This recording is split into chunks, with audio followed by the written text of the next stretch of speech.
大家好，我是 Masa。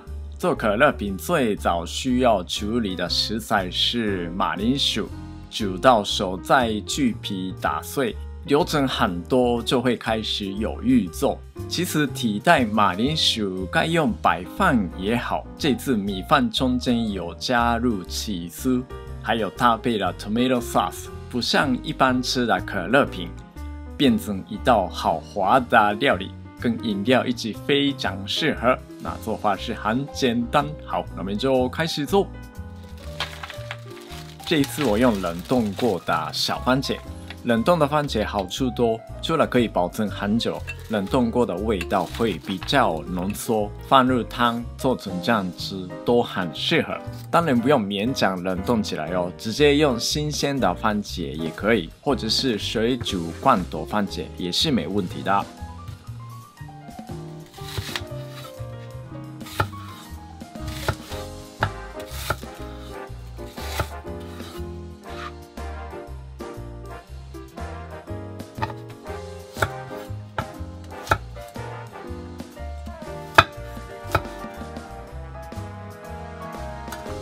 这次的食材处理方式比较快速的，全部放入果汁机打蒸里。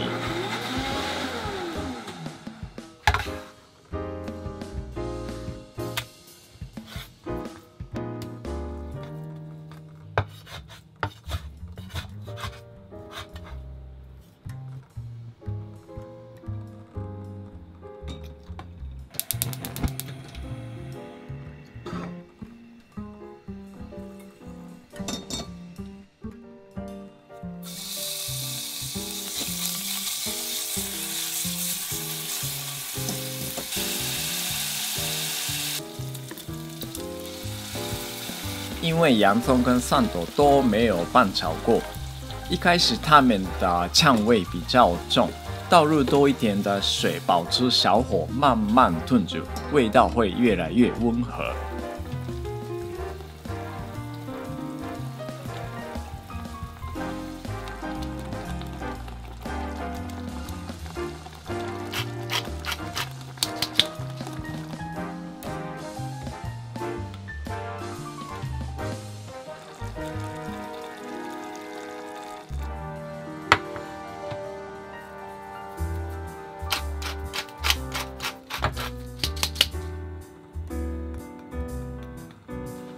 白饭的调味方式大家可以自己选，这一次搭配茄汁酱，所以加入了番茄酱，换成现成的青酱或者是咖喱粉也好。用什么种类的起司都可以，如果用整块的起司的话更容易处理，不用这样子捏，直接切成适合的大小就好了。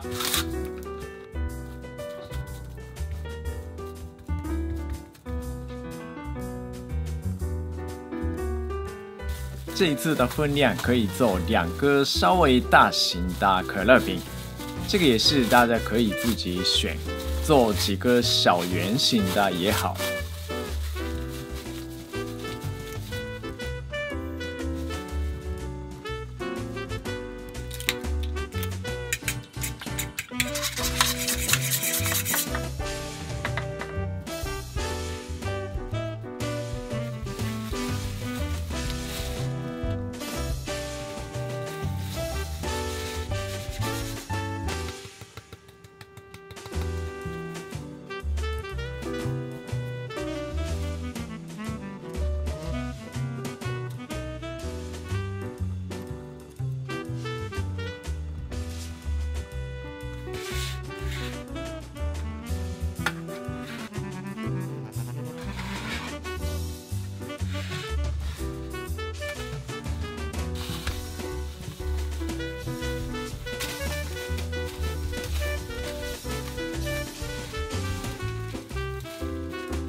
因为它原本都是熟的食材，基本上不用加热很久。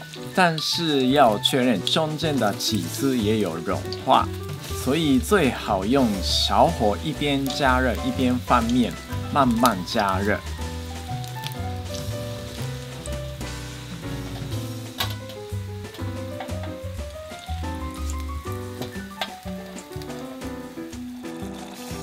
茄子酱也煮到差不多了，味道变成比较温和，现在就可以熄火装盘。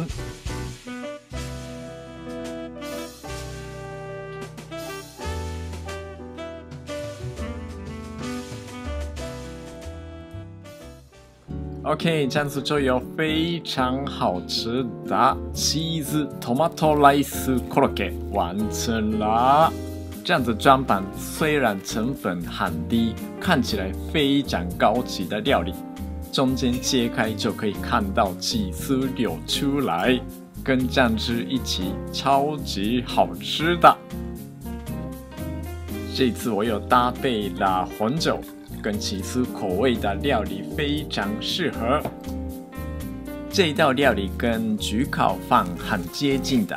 如果不习惯做炸的动作，直接调味好的饭装在耐热容器，上面淋酱、沙起司，放入烤箱也好。如果有兴趣的话，可以做做看哦。谢谢。